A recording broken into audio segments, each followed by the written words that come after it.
40 жаштан кийин аялыңды көбүрөөк сүй, көбүрөөк романтика кыл, көбүрөөк гүл бер мурдага караганда, көбүрөөк жакшылык кыл, төшөк маселесин да күчтүүрөөк кыл. Көбүнчө 30дан кийин 40тан кийин эркектер зеригет көп нерсеге. 30-40ка чейин күчтүү болот бар жоктон давай деп турат, а бирок 30-40тан кийин болду эми токтотойлу. Аял келип жабылса дагы тескери карап жатып алып, маани бербей, внимание бербей, мурдагы кыздыгың жок эми, мурдагы сүйүү жок эми, кой эми ушул жашта сүйүшөбү күйүшөбү романтика кылабы деп уялат да эркек киши. Жок, тескерисинче алмашат орундар. Эркек киши 40ка чейин күчтүү боло турган болсо, 20дан баштап 40ка чейин. Аял кишинин тескерисинче 40тан 60ка чейин күчтүү болот. Тестостерон ойнойт, көтөрүлөт, гормондор ойной турганы чур аялдардык болуп эсептелет. Тескерисинче ушу 40тан кийин, 30дан кийин аялыңызга көбүрөөк гүл бериңиз, көбүрөөк романтика кылыңыз, көбүрөөк сүйүүңүздү билдирип туруңуз. Балдар чоңоюп калды, кой эми балдарды багайлы, кой эми дей бербеңиз. Аялдын өзүгө дагы внимание толук түрдө керек. Мурдагыдан дагы керек болсо көбүрөөк внимание кылышыңыз керек. Көбүрөөк маани бериңиз аялыңызга, сүйүңүз. Неге көпчүлүк аялдар жаш бойдокторго, балдарга кызыгып атат? Туура эмес түшүндүктөр, туура эмес иштер да көп болуп кетип атат десеңиз, эрлери маани бербей атат да, ошо жаш чоңоюп калган аялдарга. Жакшы көңүл бурбагандыгы үчүн, романтика кылбагандыгы үчүн, төшөк маселесин кылбагандыгы үчүн жаштарга кызыгып атат. Ери тойдуруп турса, жарылып кетейин деп жарым кило ашты жеп алып, анан дагы кайра жарым кило аш айтасың? Жок, айтпайсың. Тойдуң сен себеп. Ошол сыяктуу сизден ар дайым ыраазы болсун аялыңыз. Канча жашта болбосун, ыраазы болсун. Күчтүү болуңуз, семирип кетпеңиз, тестостеронду көтөрүңүз, спорт менен машыгыңыз, курсакты жоготуңуз. Психолог айымдар бүгүн бактылуулук тууралуу, бактылуулукту үйрөтөбүз деп атат, бирок өзү эр менен ажырашып кеткен. Же бир нерсе болуп калган да. Бактысыз болуп туруп, бактылуулуктан сабак берип атат. Мен ушул жерде күлүп же ыйлап айтышымды дагы билбейм. Ошо таанымал, ошо көпчүлүк адамдар угуп жүргөн, билип жүргөндөр келип кадимкидей сүйлөшөт, өзүнүн проблемасын айтып кетет, кадимкидей кеңеш алып кетет. Монда мына кылсам, мындай кандай болот деген маселелерди кылып кетет. Ошо сиз билген, эл тааныган, миллиондогон угарманы бар адамдар келип не кылат? Баары динге келет да. Психолог өзүнө түкөшүн, тамам болушун билет да.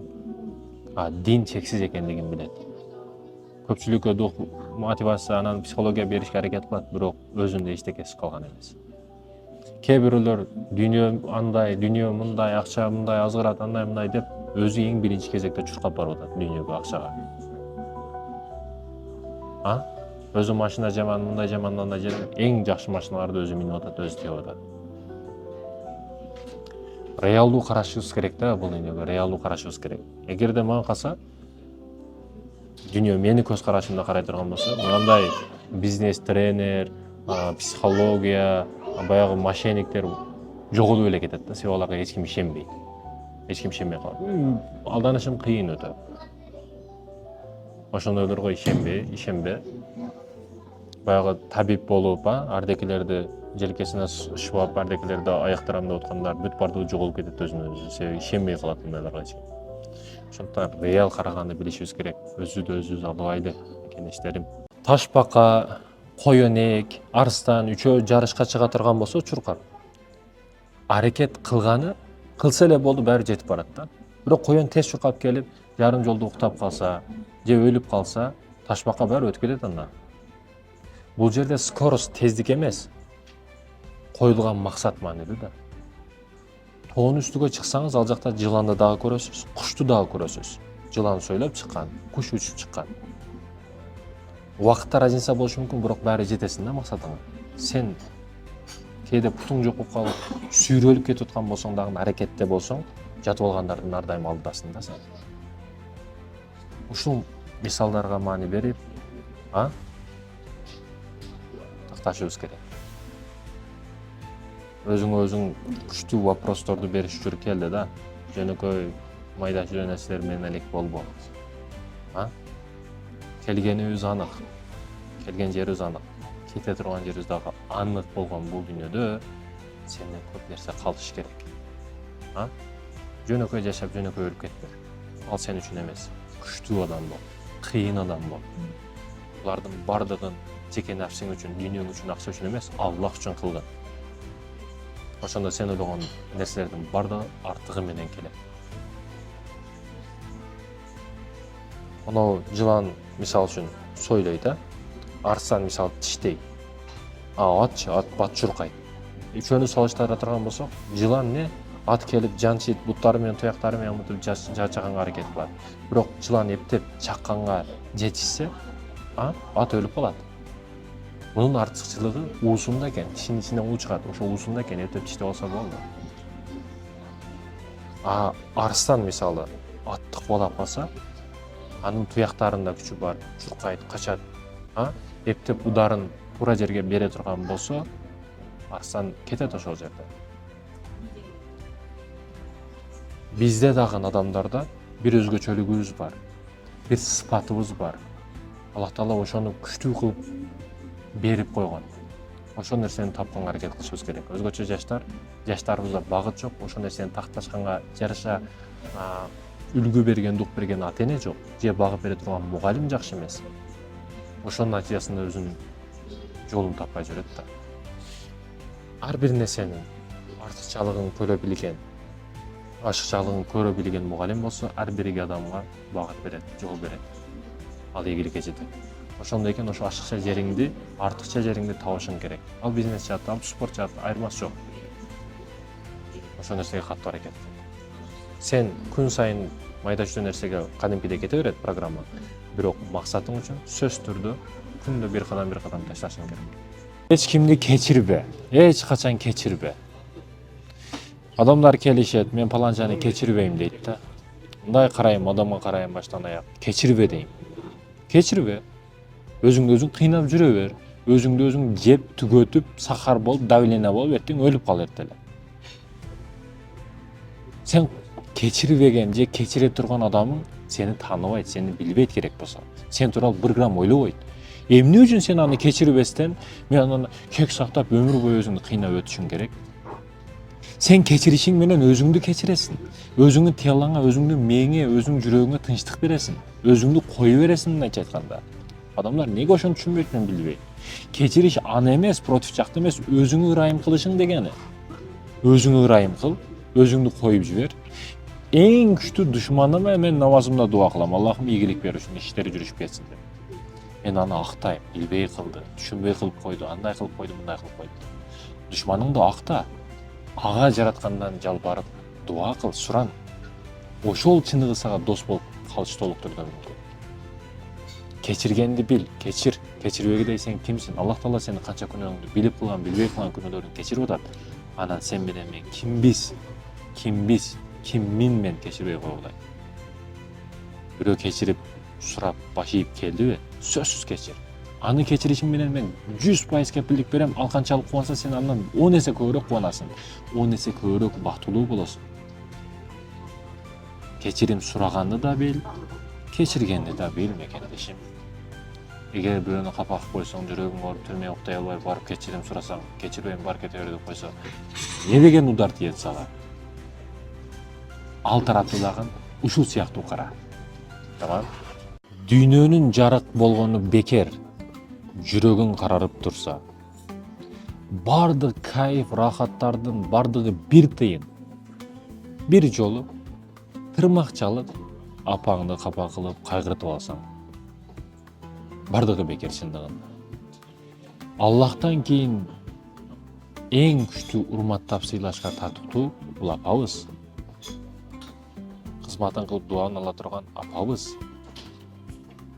Кээ бирөөлөр девушкасына, көчөдөгүлөргө кылганчалык мамилесин апасына кыла элек албет. Апасына сөгүнгөн, урушкан, девушкасына сонун мамиле кылат. Күндө 20 жолу жазат. Апасына жарым саат отуруп сүйлөшө албайт. Айтайын дегеним, ойлонуш керек. Эртең ушул свет өчүп калбасын да, ушул свет өчүп кала турган болсо, ал караңгылыктан өзүңдү таппай каласың. Ишенип кой, таппай каласың. Апа деген чырак өчпөсүн. Эрин башкарып алган катындарга 3 өтө каттуу эскертүү. Биринчиден, Эриңизди ар дайым позор шерменде кылып атасыз. Эркектердин алдында, чөйрөсүнүн алдында, досторунун алдында, бардыгынын алдында айтып уят кылып атасыз. Уят кылып атасыз чындыгында. Сизди кадыр баркыңыз эриңиздикиге байланыштуу. Эриңиздики көтөрүлсө көтөрүлөт, түшсө түшөт.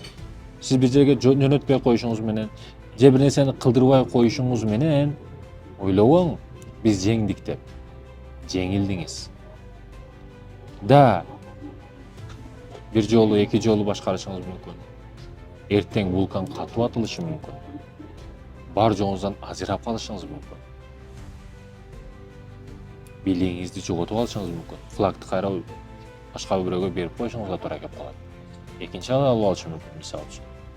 Айтайын деген көздү кысып жашаганга жетпейт. Көздү кысканга жетпейт. Көп нерсеге көздү кысып коюш керек болот. Эркекти эркек кыла турган сиз аялсыз. Апасынан кийин сиз аялысыз. Эркектердин территориясына көбүрөөк кошуш керек тескерисинче. Бар, паланчы жерде элди кызматы болуп атат, бар. Мына жерге кечигип калбаң, ойготуп кой керек болсо. Багымдатка уктап калып атасыз, туруң деп. Паланчы жерде жаназа окулуп атыптыр, барың, сиз барың деп. Колдогон элге кошкон аракетин кылыш керек. Турмай отур десе, болду деп, кириң жубайм, эмне кылайын деп эркекти отургузуп коюшуңуз бул сиздин жеңишиңиз эмес. Ойлоп атасыз, ошентип жеңишке жетем. Коор болосуң эртең, уят болосуң. Өзүңдүн дагы, күйөөңдүн дагы, эч кимдин да копейкачалык урматы, кадыр баркы болбойт. Эч ким урматтап суйлабай коет. Эч ким эч жерге чакырбай коет керек болсо. Бул биринчиден. Экинчи эскертүү, эриңиз сизди ад деп айтканыңызды эле кылып атса, ага жери ылайыктуу. Өлүп калганы жакшы мындайча айтканда. Мындай эркектен кантип эркек тарбия алат? Мен көп байкайм. Чындап атасы лидер болгон, атасы чындап ата болгон семьялардан красавчик балдар тарбия алып атат, кыздар тарбия алып атат. Сонун балдар да бактылуу жашап кетип атат. Качан биз элдин ичинде жүргөн адамбыз да, изучать этебиз, өзүбүздүн статистикабыз бар. Аялдар башкарып алган семьяларда кызы каалагандай жүрөт. Эри жок, бала төрөп алган. Балдар ар ким менен ар кандай нерселерди иш аракеттерди кылып жүрөт, наркоман болуп кеткен. Ошо аял башчы, аял лидер болгон семьянын балдар ушундай болот. Балдарыңызга да таасир берет. Сиз ойлобоң, мен кармап койдум, болду, ушу меники, акчасыга жыргап жашап жүрөм, өзүм дегенде жашайм, бул эркек меники депчи. Тескерисинче. Сиз игрушкасыз анын колунда, оюнчуксуз. Сиз ойнотуп башкарып атам деп ойлоп атасыз, бирок сиз оюнчук болуп бүткөн адамсыз, түгөнгөнсүз. Ортоңордо миллион жолу нике болсо дагы, миллион жолу ЗАГС болсо дагы, эгерде сиз башкарып жаткан болсоңуз, арты өтө катуу болот, уят болот. Ал эми үчүнчү маселе бар, үчүнчү эскертүү бар. Күйөөңүздү башкаруу менен өзүңүз ойлогон жашоого жетесизби? Математика жагынан эсептеп көрсөңүз, бар жоктон минустасыз го сиз, эриңизди башкаруу менен. Сиз өзүңүздү жек көргөн адамдарга жөнөтпөй коюшуңуз менен эриңизди, сиз жаман көргөн чөйрөгө жөнөтпөй коюшуңуз менен, досту душман дос кылып көрсөтүшкө аракет кылып жаткан адамдар, досуңузга, эриңизге эң керектүү адамдар эмеспи? Айтайын дегеним, сиз эриңизди колдон эмес, буттан тартып атасыз. Сизге узак чыдабайт, же экинчиге үйлөнүп алат. Сизди убактылуу эле карайт. Ошондуктан башкарууга аракет кылбаңыз. Ана апасы эмессиз, чоң апасы эмессиз, тергөөчү эмессиз ага. Ошондуктан кенен ойлонуп, кыска чечим чыгарып койбоңуз. Эриңизди башкарбаңыз. Тескерисинче баш ийиңиз. Канча мага бирөө баш ийсе, мен аны башыма чыгарам, башыма көтөрөм. Тескерисинче башыма чыкса, ушундай катуу чапчыйм, жерге кирип кеткенде түшүнбөй калат. Бул жакшы мааниде дагы, жаман мааниде дагы. эриңиз урматтаңыз, сыйлаңыз. Аны башкаруу менен башкаруучу каныча боло албайсыз. Урматтап, сыйлаш менен, колдош менен, элге кошуш менен көтөрөсүз, даражасын бийик чыктырасыз. Уят кылбаңыз, өзүңүздү дагы, эриңизди дагы. 17 kilometr Kudayım buyursa. Bulacak Bişkek. Erkekler, bir yaşta bir erkekler gelip kızlar menen jatıp belin boşatat. Açınık erkek kızlar menen emez, sport menen boşanat. Sport menen alekten gele jigitler kızlar menen emez. Maksat menen alekten gele jigitler teşikler menen emez. Hazır teşiklerge emez, maksatlarga maani бере турган учур. Тарыхты окуй турган эмес, тарыхты жаза турган учур. Аялдардын тили узун дейт кээ бирөөлөр, кээ бир эркектер. Бирок мына эки аккан тылайлы окшош, эки тараптан, оң тараптан, сол тараптан карасак дагы квадрат жагы дагы, бул жагы дагы, ал жагы да окшош. Ошол сыяктуу экөө бири-бириге бар жоктон окшош ажырата албаганыбыз сыяктуу эркек менен дагы аялдын размери, тили окшош, бирдей. Метр жагынан дагы, килограмм жагынан дагы бирдей. Бирок эмне окшош эмес билесизби? Кайсыдыр бир аялды тили узун деп жаткан болсок, ал тилдин артында сүйлөнбөгөн тил турат. Сүйлөй албаган тил турат. Кысылып 20 жыл, 10 жыл чыдаган сабыр турат аркасында. Кайсыдыр бир тил узун болуп атса, демек анын артында чындап кыйынчылык, чындап күйүт, арман жатат. Ал мени 20 жыл укпадың, түшүнбөдүң, ушунча айттым, түшүнбөдүң дедим. Эми мени угуп койчу, пожалуйста, сураныч. Мен дагы адаммын, мага дагы көңүл бөлүп кой, внимание бөлүп кой деген дабыш ал. Тили узун дегендер ошондой звук. Бул үн, дабыш. Мени угуп кой деген дабыш. Мага көңүл буруп кой деген дабыш. Кайсыдыр бир аялдын тили узун болуп атса, анын арманы бар, күйүтү бар, өрт болуп жанып атат. Ал жалынды кээ бирөөлөр өрттөгөн, мындай парда болсо парданы келип ийне менен теше берген, акыры жыртылган да. Чыдай албай калган. 20 жылдык күйүт арман эми чыгышты баштады. Ошондуктан тили узун дештен мурда бир өзүңүздү карап коюңуз. Аркаңызды карап коюңуз. Эң сулуу кыздардын аты Айзирек. Көпчүлүк кыргыздарда эң көп тараган аттардан Айжан, Айсулуу, Айкөкүл, Айнур ошолордун катарында Айзирек атынын мааниси, тарыхы, келип чыгышы, пайдасы, Айзирек аттуулар кандай адамдар болушат, кандай кыздар, аялдар болушат, ошол маселеге токтолобуз. Айзирек бул эки бөлүктөн турат. Ай, анан зирек. Ай дегени жаркыраган болсун, нурдуу болсун, келечеги кең болсун, парлак болсун, жылдыздай жаркырасын, 40 жылдыз жанында болсун деген маанилерди туюнса, ал эми зиреки, зира бул арабча сөз болуп, зирек дегени, акылдуу, зейрек, түшүнүктүү, дилгир, ойчул, окумуштуу, ой жүгүртүүчү, парасаттуу деген маанилерди берет, урматтуу эже карындаштарым. Айзирек жакшы аттардын бири. Көп учурда сайыз учурунда бизге кысым күчтүү болгондуктан арабча аттар кыргызчага кичине өзгөртүлгөн. Мисалы Мухаммадты Мухаммед деп айтышат, мисалы үчүн. Ошол сыяктуу зирек арабча сөз, айды кошуп айткан кыргызчасын. Ай кыргыздардан негизинде символикалык жактан көп маанилерди берет.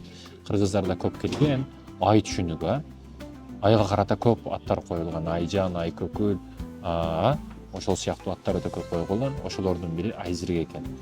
Да, апаларыбыз көбүнчө кыздарга коюшат. Зиректүү болсун, нурлуу болсун, келечеги кең болсун, жарык болсун. Айдай сулуу, нурлуу, анан ошол эле учурда сулуу эле болбосо, акылы дагы тунук, зирек дагы, парасаттуу дагы кыз болсун деген максатта апалар көбүнчө кыздарына коюшат. Бул Айзирек деген ат. Демек Айзирек жакшы аттардын бири экен. Негизи адамдын аты да, аты кыяматта дагы эртең атасынын аты менен чакырылат. Атты жакшы койгонго аракет кылышыбыз керек, жакшы аттар менен.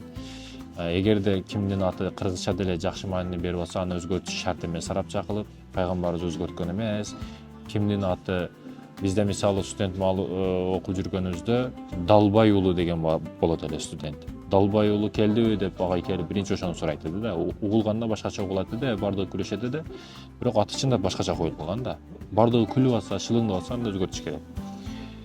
Анан ошол жерде Токсонбай, Сексенбай деген аттар дагы бар. Токсонбай, Сексенбай дегени кээ бирөөлөр айтат, Токсонбай, Жүзбай дегени жүзгө чыксын деген ниетте ошондой атты койгон дешет да. Жок. 100 жашта балалуу болгон. Ошо бала 100 жашта атасы төрөткөндүгү үчүн ошо балага Жүзбай деп коюлган. 90да төрөткөндүгү үчүн Токсонбай деп коюлган. Эгер кыз жаш боло турган болсо, эркек кишиден бала качпайт. Балалуу кылбай берет. Төрөтүш башка, тарбия бериш бирок башка маселелер. Айтайын дегеним, ат маселесинде азиреак кыздарыбыз жакшы кыздар болушат. Билесиздер, олимпиада болсун, чемпионаттар болсун, көп жерлерде өзүн көрсөтүп аткан азиреак аттуулар болот, Бактылуулук не? Бактылуу ким болот? Кайсы адам, кайсы эркек, кайсы аял бактылуу болот чындыгында? Буну жөнөкөй ушу кружка менен түшүндүрөбүз. Кээ бир адамдар материалдык дүйнө, акча, бийлик, байлык, машина, үй-жай бардыгын бакыт деп ойлоп алган. Ушу кружканын ичиге түшүп алган, мындайча айтканда. Кружканын ичидеги нерселерден башка эчтекени көрбөйт да.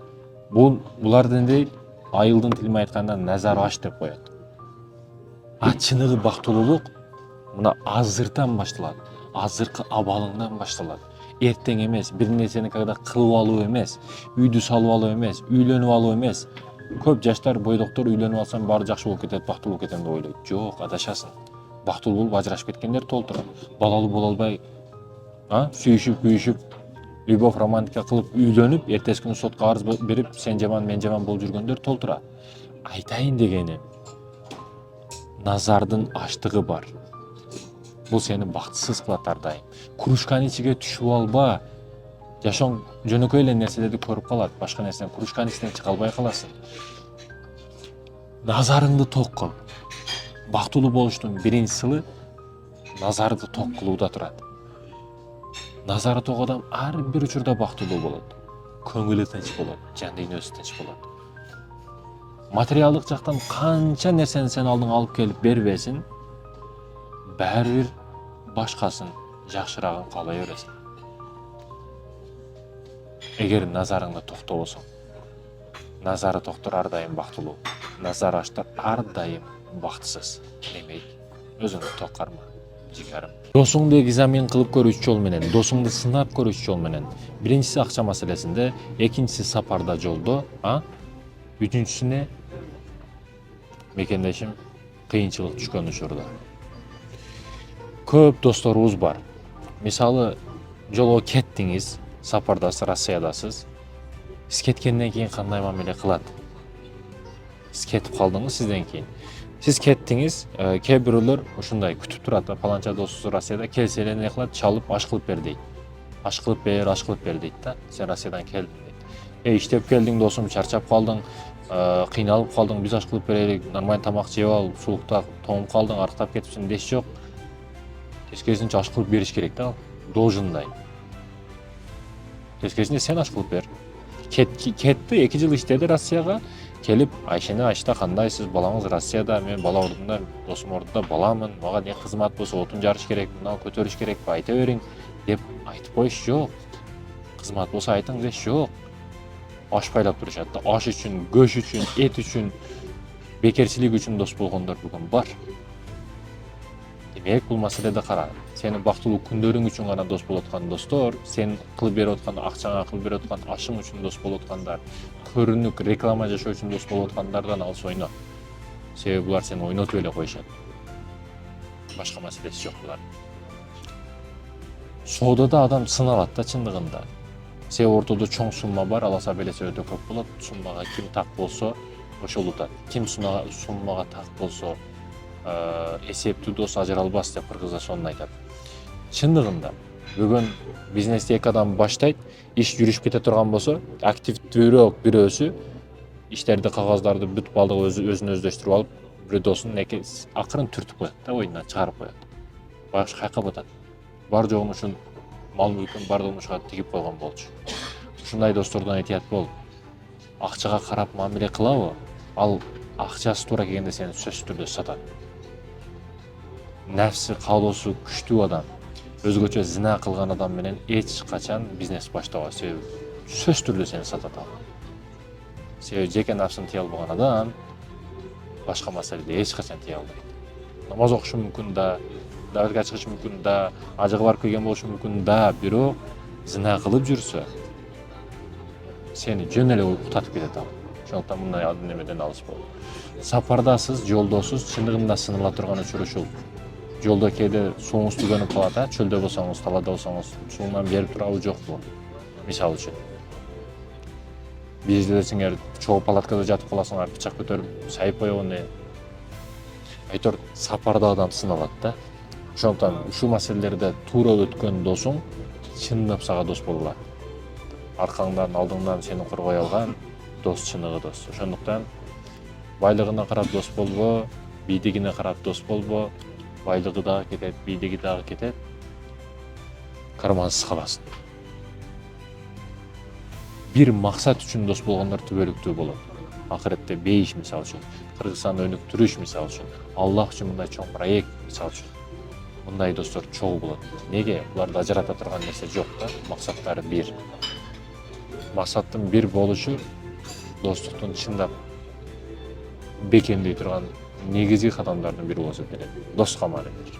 Билгениңди кыл. Кааласаң бактылуу бол, кааласаң бактысыз бол. Бактылуу болуш тандаш дагы өзүңдө, бактысыз болуш тандаш дагы өзүңдө. Менде эгер мен кааласам бардыгынан ыраазы болом, Толиядан дагы, Колиядан дагы, Эржандан дагы, Мухамматтан дагы бардыгынан ыраазы болуп, довольный болуп жашаш мага байланыштуу. Же бардыгынан наалып, неге бул проблемалуу мен үчүн, неге кайсы күнөөм үчүн, тамдан таштайм, кана сарайга аяктандайм эле деш дагы мага байланыштуу. Кааласам бактылуу болом. Же бардык энергиямды ошо болбогон нерселерге сарптап бактысыз болом. Экөөнүн тең кылыш менин колумда, мага байланыштуу. Ошондуктан ар кимди күнөөлөп, налып отуруштан пайда жок. Билгениңди кыл. Бәрі өлесің. Аллах Таала пайгамбарыбыз Мухаммад саллаллаху алейхи вассаламга: "Эй Мухаммад, каалаганыңды кыл, бир күн өлөсүң" дейт. Бир күн өлүп кетесиң. Бәрі өлүп кетесиң. Билип кой өлүп кетесиң. Каалагандай жаша. Бәрі өлөсүң. Айтайын дегеним, бактылуу болуп жашашка эмне жетсин? Өзүңдөн, өзгөлөрдөн бардыгынан ыраазы болуп, ток болуп, нәфси ток кармап, бактылуу болуп жашашка эмне жетсин? Сенин каалоолоруң чексиз бүтпөйт эч качан. Сен ойлоруң токтотуп болбойт. Эгерде сен намкөр болсоң, шүгүр кылсаң, жарым нанга тоёсуң. Намкөр болсоң, Россиянын жарымыга дагы тойбойсуң. Дагы болсун деп турасың. Адам өзүн токтотконду билиш керек. Тико алганда Тико бул менин эң жакшы машинам, эң жакшы көргөн машинам дешти билиш керек. Тикодон чоңоюп Lexus болуп калды, Lexus менин эң жакшы көргөн машинам дешти билиш керек. Самолетто жүрүп калганда самолеттон мага өтөрү жок деп калыш керек. Адам ошо абалында ыраазы болгонду билиш керек жаратканга. Налый берсе Алла зая берет, бактысыз боло берет. Бактылуулуктун сыры ар бир нерседен ыраазы болушта турат мекендештерим, налышта эмес. Азыр арендада, квартирада турасызбы, же көчөдө жылаңат жүрөсүзбү? Туңгуйка батып проблеманын ичидесизби? Шүгүр кылыңыз ошо абалга. Өнөсүз, өсөсүз. Налысаңыз, Кудайды күнөөлүү кылып көрсөтө берсеңиз, тескерисинче жерге киресиз. Аялдын иштегени жаман. Аялдын иштегени жаман, туура эмес. Эгерде эркек ар дайым аны акча менен, продукта менен, кийим-кече менен бүт камсыз кылып турса дагы эрине баш бербестен көчөгө чыгып кете турган болсо, өзүм билем өтүгүмдү төргөйлөм дей турган болсо, баш бербесе, бар жогу болуп туруп иштейм, карьера кылам, башка деп атса, бул жаман. Иштегени жаман чындыгында. Эр бар жокту берсе дагы иштеп атса, бул жаман. Эрине каршы чыгып атса. Бирок эркек өзү арак ичип алкаш болуп кетсе, көчөгө чыгып кетсе, балдарын карабай койсо, балдары ач болуп продуктага муктаж болуп отурса, аял киши не кылсын? Иштеш керек го. тирүүлүк кылыш керек го. Балдар чоңоюп келип атат. Сентябрь келип атат, кийим кылыш керек. Бир айдан бери эт жакшыраак жейдек, балдар эт каалап атат мисалы үчүн. А эркек өлүп бүткөн, ар ким менен каалагандай жүрөт, каалаганы менен каалагандай ичип, чегип, билгенин кылып жүрөт. Ал учурда эркек киши кандай тили менен аялды сен иштебе деш керек? Ал арам жол менен иштеп атканы жок болсо, сойку болуп кетип атканы жок болсо, адал пешене тери менен балдарын багамдап атса, сен эркектик кылып бакпай атканыңдан кийин эркек болуп атса, көчөгө чыгып эркек үйгө келип аял апа болуп атса, көчөдө атанын ролун, үйдө апанын ролун ойноп атса, анан сен кантип айтасың, кантип жаман ой жүгүртөсүң ага карата? Эгер сен чындап эркек боло турган болсоң, аялың чындап аял болот. Эгерде сен чындап динде жашасаң, аялың эң жакшы, эң сулуу, эң татынакай, эң кооз, эң ыймандуу, эң периште болуп көрүнөт. Бекем. Эркек сиз үчүн ким? Урматтуу эже карындашым, бай эркек, акча табарлуу, классика кийинген, 2 этаж үйү бар, машинасы бар, сизди ар дайым акча менен камсыз кылган эркекти эрде ойлоп атасызбы? Адашасыз. Макул, сиз ойлогон баардык материалдык жактар, сиз ойлогон фигурасы дагы болсун физический жактан, сиз ойлогон нерсени берсин руханий жактан, бирок ошол абалда бардыгы калат деп ойлойсузбу? Көзүңүздү бир жумуң, башка дүйнө, ачсаңыз башка дүйнө. Ошол сыяктуу секунд Аллах Таала өзгөртүп коет баардык нерсени. Көпчүлүк кыздарыбыздын ою биринчи этабына карайт да. Биринчи этабында балада баардык нерсеси болсо ошого ишенип тиет. Бирок ал өзгөрбөйт дейсизби? 100% өзгөрөт. Канчасы банкрот болуп кризис болуп кетет. Канчасы кредит алып банкрот болот. Канчасынын карзы бар.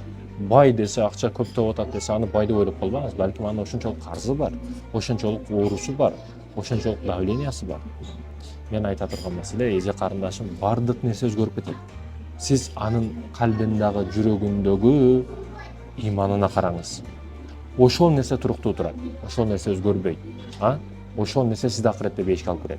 Бүгүн да караш керек, карабай кой деген маселе эмес. Муктаждык маселесин караш керек. Бирок чегараны билиш керек. Мынау нафс кичинекей тегерек эле көз. Кичинекей. Бирок ишенсеңиз, канча квадрат место болсо, квадрат метр место болсо, бардыгын ичине алып алат. Өзү ушул бир чайнек чай, бир жарымта нан ушуга тоебуз. Бирок көз алганда чайхананын жарымын алып коет да. Муну токтотушту билишибиз керек. Өзү тойсо дагы көз тойбойт дегени, бул нафс тойбойт дегени. Нафс тыйганды билишибиз керек. Урматтуу эже карындаштарым. Өзгөчө алтынга сиздер жакынсыздар. Алтын десе жок дебейсиздер ар дайым. Бирок алтын болсун, саргарып жалтырап турсун, ошого жараша проблемасы бар. Артында капкара көмүрү бар демекчимин. Келин эч качан кайненени кадырлабайт, сыйлабайт, урматтабайт. Эгерде ал өз апасын сыйлабаган болсо, урматтабаган болсо, тарбия көрбөгөн болсо. Көпчүлүк маселелерде кыз апасы сонун тарбия берген кыздар келип кайнене менен сонун келишип кетет. Көп учурда. Кайнене көп учурда жаман болсо дагы сонун кыз болгондугуна байланыштуу көп кайнелер келин кылып алат, кызы кылып алат. Бирок үйдө система башка болуп, ападан чыкканда, уядан чыкканда туура эмес канаттары менен чыккан болсо, ал барып сайгылайт. Бир тытат, эки тытат, анан үчүнчүсүндө жыртылат көп нерсе. Айтайын дегеним, кыздарыбызга толук туура тарбияны берейли апалар. Барган жерде дагы куттуу болот, жакшы болот. Түймөгүн көтөрүп кайра сиз үйүңүзгө келип калбайт. Аксакалдарга салам бериш, аксакалдардан насаат алыш жоголуп кетти арабызда. Мурда кеңеш сура, аксакалдын насаатын ал деген сөздөр болот эле. Мен аксакалдар бар, карылар үйү бар Бишкекте, мен барып атайын кеңешип дагы турам. Бул мечитте биринчи сапта жума күнү келип отуруп алышат, алар менен кеңешем, сүйлөшөм. Ушу аксакалда эмесминби деген нерседе мен дагы жарашамын да. Неге 50 жашка келип мен ушу мечитте биринчи сапта отуруп калышым керек? Неге азыр эмес, жаш учурумда эмес деген суроолор мени кыйнай берет да. Аксакал көп нерсени көрдү. Сен мисалы 20-да болсоң, 20-дан 40-60. 2 же 3 жолу сенден көрө көбүрөөк жашады дегени. Сенден көрө көбүрөөк нерсени көрдү. Сенден көрө көбүрөөк кыйынчылыкка батты, жакшылыкка батты дегени. Ошолордун сөздөрүн угуп, насаатын алышыбыз керек. Эми көрүнгөндүкүн ал деген маселе жок. Оздан насвай мына жерде тамекини түтөтүп, аракты ичип, аркасынан кыздарга барабыз деп турган аксакалдар болбойт. Абирдүү, намысын сактаган, 5 вакыт намаздан калбаган, айылда о атаман, ата деген күчтүү аттары бар аталардан барып кадимкидей дуа алып, окууга кетип атасыңбы, дуа алып, дуа берип окууга кетип атам деп, жол көрсөтүң, насаат бериң деп ошол нерселерди кылышыбыз керек. Аксакалдарга салам беришибиз керек мекендештерин. Аксакалдардын көп айткан нерсеси жаштардын арасында бүгүн салам алейк жоголуп кетти. Салам бербейт бизге дейт да, капа болот кадимкидей. Сиздин багытыңыздагы адамбы? Барып насаат алыңыз. Багытыңызда эмес адамбы? Иман, тарбия, адап, ахлак маселесинде сабак алыңыз, аксакалдардан насаат алыңыз. Азыркы компьютерди жакшы түшүнбөшү мүмкүн, техниканы жакшы түшүнбөшү мүмкүн. Иман жаатын жакшы түшүнөт. Сураңыз, насаат сураңыз. Көңүлгө тынчтык, жан дүйнөгө кубаныч алып келет. Кайгырсаңыз, же жаш баланын алдыга барыңыз, же карыган адамдын алдыга барыңыз. Карыган адам насааты менен сизди ошол нерседен чыгарат. Жаш бала кубаныч тартуулап ал нерседен чыгарат. Стресстен, депрессиядан. Жегениң менен мактанба. Өзгөчө кыздар, аялдар бир жакшыраак ресторанга, жакшыраак кафеге, жакшыраак бир салонго, бирдекеге барып калса, ал жагынан бул жагынан 1000 сүрөт кылып, 1000ден ичинен бирөөсүн, экөөсүн эң жакшысын тандап, ага дагы монтаждап, бирдекелерди не деп койт эле Толя? Монтаж. Жок, баягы жарык силер бересиңер го. Эффекттерди берип, 1000 сүрөт ичинен ошону дагы тандап, ошого дагы эффект берип, сонун кылып, эркектерди кыздырып, кайнап турган эркектерди дагы бир печкасына от жагып, ошону чыгарып коет да. Инста, Google'га, YouTube'га дагы ошондой эмелергечи. Уят де, урматтуу карындашым, уят де. Бул жогорку билими бар, жогорку деңгээлдеги адамдар көрсө бул уят. Жегениң менен мактанба, бул чыгып кете турган нерсе, туалетке бара турган нерсе бул. Жегениң менен эч качан мактанба. Өзгөчө кыздарыбыз ресторанга бир жылда бир келип калыптын деп, кайра ушу 128 жолу мындай кылып, аягынан биягынан кылып болсо бир эле тамак. Көрдүк, Алла разы болсун, ушу барып кепсиз, чай ичип кепсиз, бирөөнүн бекер тамагын жеп кепсиз, бирок аны мактанычтан не пайда? Башканы аллергия кылып не пайда? Уят, өзүңүз эле уят кылып коюп атасыз. Элдер ойлоп калат, бунун акчасы жок экен, байкуш, бир жылда бир жолу кафеге барып калса, мүмкүнчүлүктөн пайдаланып, туалетинен баштап, бүт бар жокто сүрөккө түшүп коюп атат дейт да. Күндө кафеге барып жүргөн, күндө обединдагы, завтрагындагы кафеде кыла турган адамдар көрсө, уят көрүнүш бул. 3 маал тамагы ресторан, кафеде чай ичет. Мисалы, Дубайда эртең менен завтрак кылып, обедте Италияга келип спагетти жейт. Мындай адамдар жөнөкөй эле жүрөт. Жеп аткан тамагын вилкасы мындай кылып мактанган жери жок. Сиз бир келип калыпмын деп, эми жакшыраак фон экен деп, күзгүсүнөн баштап туалетиге кирип, чоң айнектер коюп койгон, ошол жерден аягынан, биягынан кылып сүрөккө түшөт. Бак күзгү дагы айтса керек, мен жарылып эле кетейин депчи. Чын, урматтуу эже карындашым, уялыш керек, уят. Жапжашыл бадырыңдар дагы кыпкызыл болуп кетет. Уялыш керек. Сиз түшкөн сүрөттөрдөн уялыш керек. Ошондой экен, зинанын таркалышына себепчи болуп калбаңыз. Баягындакай немелерди токтотуш керек. Сен айттың да го баягы. Чыгарып туруп, ери бар деп жазып коет дедиң да го. Ошого окшоп ери бар деп жазып койбоңуз. Сонун сүрөттөрдү коет экен дагы, ери бар, замужем деп жазып коет экен үстүгөчү. Анан альхамдулилля деп жазып коет экен. Астагы сүрөттөрдү көрбөйт эми, Кудай мени сактасын. Үстүгө альхамдулилля деп жазып коет. Уят эмеспи мекендешим? Эже карындашым, уят эмеспи? Же сөздү алып коюңуз, же арттагы сүрөттөрдү алып коюңуз, бирөөсүн кылыңыз, Туалетке бисмилла деп отурганда эле болуп атат. Уялыш керек эже карындашым. Кечиресиздер, катуу айтсам кечиресиздер, бирок чындап ушундай болуп атат да бүгүн. Илгабастан каалагандай мамиле кылып атат. Кудайым сактасын. Кара санаган душман катары эмес, сүйүктүү ака, ука, байке ага катары айттым. Үзүр. Балаңызга сөзсүз түрдө 3 нерсени бериңиз. Биринчиден акча. Магазинге кетип атабы? Математиканы үйрөтүшүңүз керек да. Өзүңүз барып алып бергендин ордуна акчасын бериңиз, өзү математика. 50 сомго, 20 сомго мындай алам, 10 сомго мындай алам деп өзү башын иштетсин жаштыгына. Ылайга бир киргизип көрүңүз. Ылай болушун билсин бала. Ылай болгонун билбейт. Ылайны кармап көрөлүк. Ушул нерсени үйрөтүңүз. Аяй бербеңиз балаңызга деп. Экинчиден тарбия. Тарбия бүт бардыгына.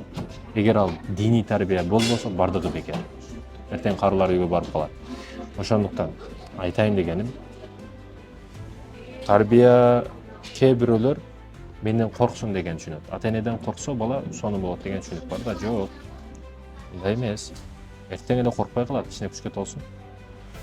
Эгер коркуу менен гана тарбия кылып аткан болсоңуз, сиз эң чоң ката жолдосуз. Сизди урматтасын, сыйласын, ата эне катары. Бирок коркпош керек. Көбү коркок кылып коюп атат да балдар. Коркок болуп чоңоюп атат балдарыбыз. Үчүнчүдөн, сиз эң күчтүү беришиңиз зарыл, эң керек болгон маселе бул балаңызга рухний кылып чоңойтушуңуз керек балаңызды. Ал үчүн руханияты күчтүү болуш керек да баланын. Жаштыгынан фундаменти, руханияты күчтүү боло турган болсо, ал бала чоңойгондо эч качан эч нерседен коркпой калат. Жаштыгынан кулагына куюңуз, балам, мен коркуп ыйлашым мүмкүн, бирок сен ыйламагын, коркпогун. Мен кээде көп нерсеге жоготуп башым мындай болуп отуруп калышым мүмкүн, бирок сен отурбагын. Андай нерсеге сенин акылың жок. Жер жарылып, цунами болуп, бардык нерсе болуп кетсе да, сен тик туруп беришиң керек. Мекен алдында, бүт Кыргызстандын эркек аялларынын алдында сен лидер болушуң керек деп чоң духту берип чоңойтушуңуз керек да. Салахиддин Айби фаланча жерде мечитте минбар бар экен, ошону алып Алаксага коем деген маселени кылганда, апасы кой балам, жакшы эле жүр, коемдон көрө мынаны кыл деген жок да. Ооба балам, сен аласың, мусулмандарды бүт куткарасың деген рух менен чоңойтtu баласын. Баласы ошол нерсени кылды да. Манастын артында ошондой күчтүү аял турат. Же аялы турат, же апасы турат. Айтайын дегеним, күчтүү болуңуз. Балаңызга дух бериңиз. Көпчүлүгү бүгүн курсагын тойгозуп атат, колго телефон берип атат, бирок дух бербей атат баласына. Ошондуктан коркок, ошондуктан 15-18ге чыгып калды, дагы эле өзүн эптей албай жүрөт. Дагы эле апасы апа, атасы ата. Бала өздүгүн таба албай жүрөт. Дагы эле деңдер ал. Неге? Даяр ашка көнүп калган. Даяр нанга көнүп калган. Мындай болбош керек. Баланы кыйын кылышыңыз керек. Балага эң биринчи дух беришиңиз керек. Штанкадан башка, гантелден башка эчтеке жок спорт залда. А духту бала чөйрөдөн алат. Духний болуш керек. Аялды 3 эркек өтө каттуу суутат. Биринчи жалкоо. Телевизор колуда, сабыртан кечке кулагын сыркап, аялы бышырып бергенди жеп коюп, кээде аялын көчөгө иштетип коюп, аялын тапканын уялбастан жеп отурган эркек аялды өтө каттуу суутат. Аягы Кудайым сактасын ажырашка чейин алып келет. Ошондуктан жалкоо болбой, эркек киши көчөгө чык, тап, нан таап кел. Экинчиден тарынча. Болбогон нерсеге тарынып кала берет да, жаш бала, жаш кыял кеч. Ойлору, идеясы 5-класс. Бир чоңураак деңгээлде ойлоноюн деген ою жок. Дагы эле апасынын баласы да. Не болсо апасынан сурайт. Апам чечет, апам кылат, апам. Ал сен билесиң ал кызды кандай экендигин. Сага апаңа эмес, сага турмушка чыкты. Лох болбошуң керек. Ал кыз сени деп алып сен үйүңө келди. Апаңды деп эмес. Төшөктө күндө сен аны кучактап жатасың. Анын кийимчен, кийимсиз абалда сен көрдүң. Каерде калы бар экендигин сен билесиң. Сен эркек бол, адилеттүү бол. Үчүнчүдөн эч качан лох болбо. Лох болсоң, аялың эле эмес, бүт бардыгын көңүлү калат сенден.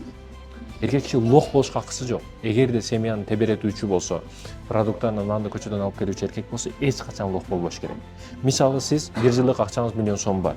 1 миллион сомду алдантып, бирөөгө алдырып койдуңуз. 1 миллион сом сиздин бир жылдык кирешиңиз эле. 1 миллион сом жок, эми апаңызга чакалат, аялыңызга чакалат, балдарыңыз көчөдө калат. Лох болушка акыбыз жок. Бүгүн мошенниктер да өтө көп. Картадан баштап бүт бар жоктон алдайлоодо. Бирок эркек кишиден күчтүү болуш керек, лох болбош керек. Ооздагы нанды нана деп алдырып койбош керек. Неге маркет, ресторан баары жоктордо сулуу кооз кийинтип кыздарыбызды коюп коет. Рассрочка, просрочка бүт бар жокто рекламаларда. Келе чилекей агып алданып калат да көп эркектер. Алданма. Сен анда сулуулугу бар, сенде бирок акча бар. Сен не деген өмүр менен акчаны таап атасың? Кымбат алып, талаш, базар деген талашуу деген. Оозунан чыккан сумманы эмнеп таштап коет. Жок. Эркек киши лох болбош керек, мекендештерим. Лох болбош керек. Семьяны караш, багыш, тараш бүт эркек кишинин желкесинде. Бир бала алып келем дебе, бала келип калышы мүмкүн. Бир нерсе алып келейин үй бүлөңө. Ошондой экен, урматтуу мекендештерим. Таарынчак болбо, себепсиз жашка кетип болбо, жалкоо болбо. Бул нерселер аялды да катуу суутат.